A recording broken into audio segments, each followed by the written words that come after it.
Hey guys, today I am diving a little deeper, or rather, I am exposing a bit more of the situation that we were facing as a family. Today, I'm going to talk about a very important parenting lesson that I learned.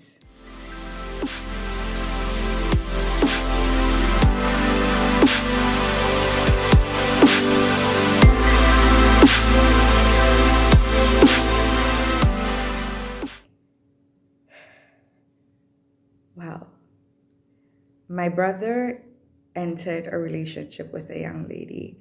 The young lady, she lived with us for about 5 years. Um, so he entered this relationship with her, and none of us were in agreement with it. Not my mom, my dad, my brother, my sister, nor myself. You ever been in a situation where something just not feeling right and you're just a bit uneasy and uncomfortable? You're not sure why you're not feeling that, why you're feeling this way, and no matter how much you try, the thing just not sitting well with you. Well, that was the relationship with us. It just wasn't, it didn't feel right, and we didn't understand why. But as time went on, we began to understand why the thing wasn't feeling right with us. Anyway, despite uh, despite how we, the family, felt, and despite all the unaddressed drama that occurred because of the relationship, they decided that they're going to get married. When we got the message the night or early the morning, I can't remember. What I do remember is looking at the message, and it basically said, I'm just paraphrasing, I'm probably exaggerating a little bit, but I don't care what you say, I'm gonna marry this chick. That was the message. And I looked at it, and honestly, I wasn't even upset because I wasn't surprised by it. I just started to laugh. And the morning when I woke up, I went upstairs and I was like, Mommy, you see this message?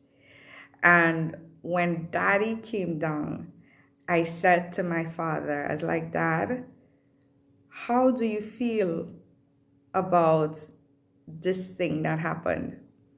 And my father, being the Christian that he was, he didn't tell me how he felt. However, this is what he said. Sharon, consider the children of Israel when they asked God for a king in 1 Samuel. It is not what he wanted. Oh no, it was not his will at all. He knew the bondage. He saw a troubled future for them for the thing that they wanted, but they persisted in their disobedience. But God did not wash his hands of them. Oh no, instead, he searched the land and found the best for them. And that's what I'm going to do. I may not be in agreement with this thing, but at the end of the day, he is still my son, she is still my daughter-in-law, and their children will be my grandchildren. So I will do whatever I could for this wedding.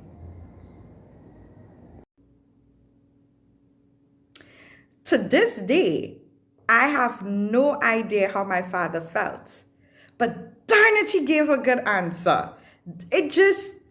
What he said just made sense, and it was food for thought, and I pondered about it. Here's why. Because at the height of everything going on, I was concerned that we were being over spiritual and self-righteous and that we were doing something wrong. So I went off on a tangent and I was asking a bunch of random people. I told them the situation from my perspective and my family's perspective. I gave them the scenario and I asked them all, what would you do? And everybody, both saved as well as the unsaved, said the same thing. I would tell them, I would tell him, marry the girl, but you're not getting a dime from me for the wedding.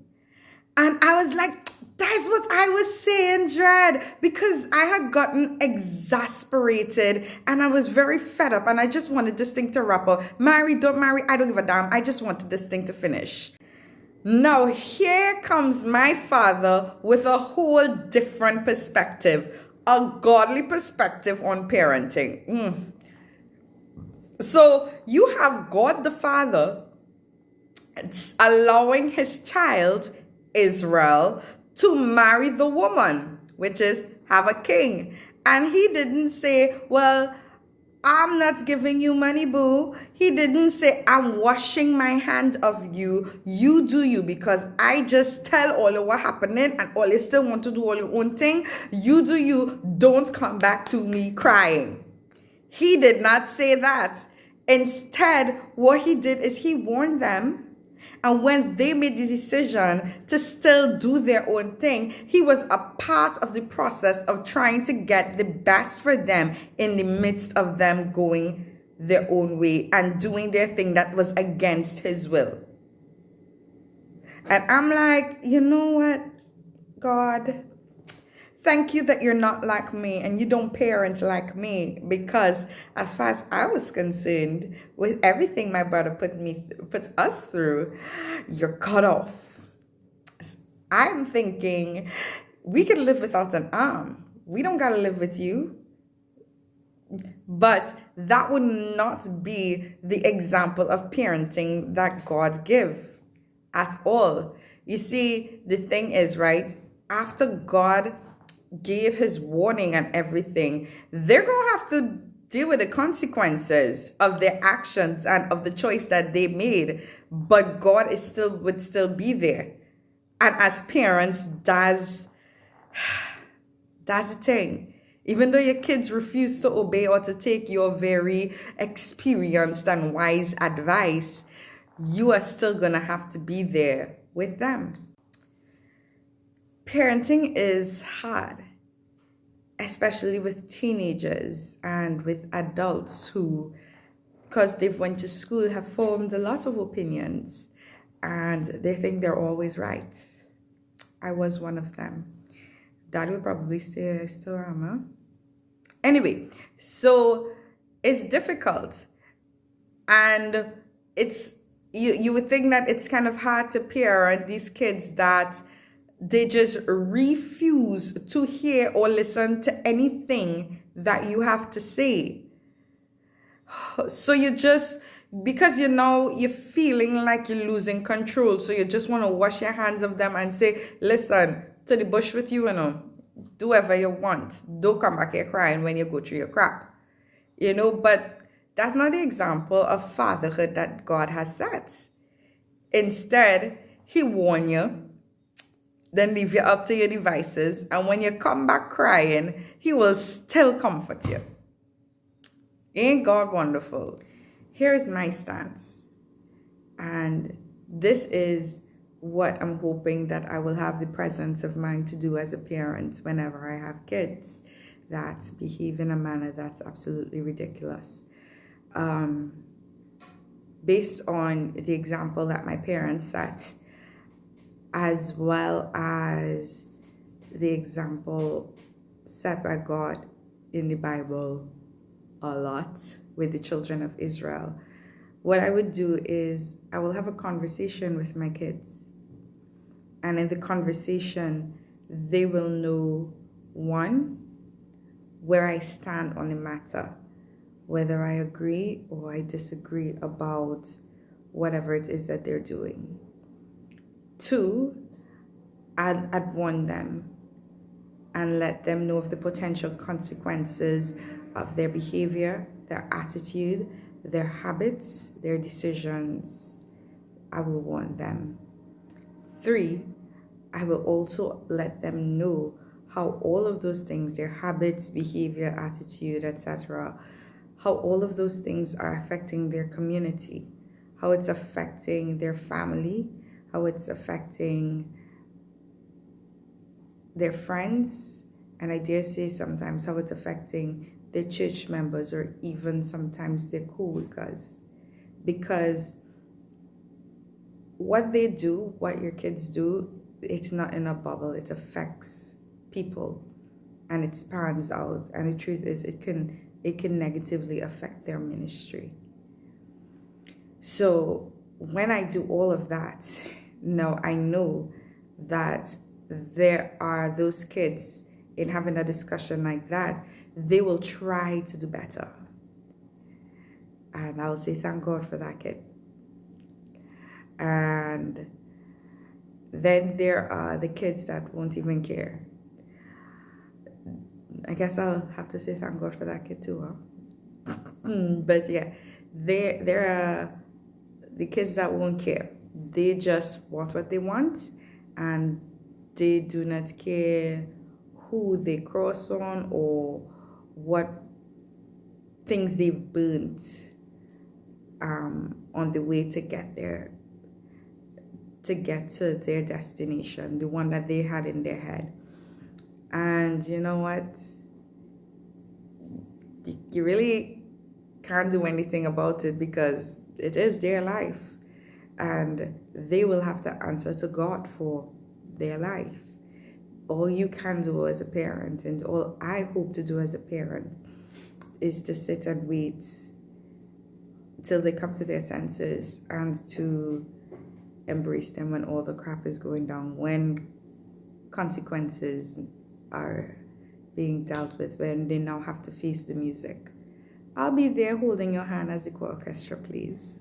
So, parents and soon-to-be parents, I leave you with this scripture. It's from Nehemiah chapter 9, verses 16 to 20. And it goes, "But they and our fathers dealt proudly, and hearkened not to thy commandments, and refused to obey, neither were mindful of thy wonders that thou didst among them, but hardened their necks, and in rebellion appointed a captain to return to their bondage. But thou art a God, ready to pardon, gracious and merciful, slow to anger, and of great kindness, and forsookest them not. Yea, when they had made them a molten calf, and said, This is thy God that brought thee up out of Egypt, and had wrought great provocations, yet thou in thy manifold mercies forsookest them not in the wilderness. The pillar of the cloud departed not from them by day, to lead them in the way, neither the pillar of fire by night, to show them light, and the way wherein they should go. Thou gavest also thy good spirit to instruct them, and withheld not thy manna from their mouth, and gavest them water for their thirst." Yes, I have seen the pride, and you will. I have seen the hardening of the necks, and you probably will too. I have seen the refusal to obey. I have seen the rebellion. Hell, I even heard the statement that was quite similar, which said that someone else brought them to where they are now. Dread, every time I think of that statement, I could only think, dang, that must have hurt my parents so much to hear that. Because my mom and dad, they have sacrificed so much for us to be where we are, for us to dream, just to be able to dream. They sacrificed for us to dream. And then for us to be able to live what we have dreamed. Kids can be so incredibly hurtful. And Israel, after God, just like Israel, after God took them out of Egypt, they would say, they would build their own God and say, this is who brought you out of Egypt. Dang. The children of Israel, they have angered God. And if God had feelings like a human, I would say they probably even hurt God with those statements. And despite all of that, God fed them. He still fed them. He still gave them the cloud by day.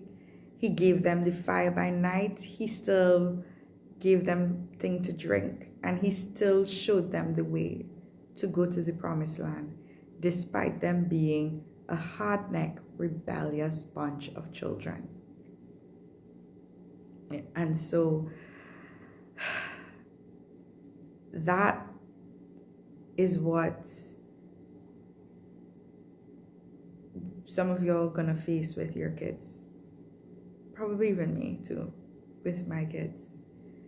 But you know what? I have set myself to be as God.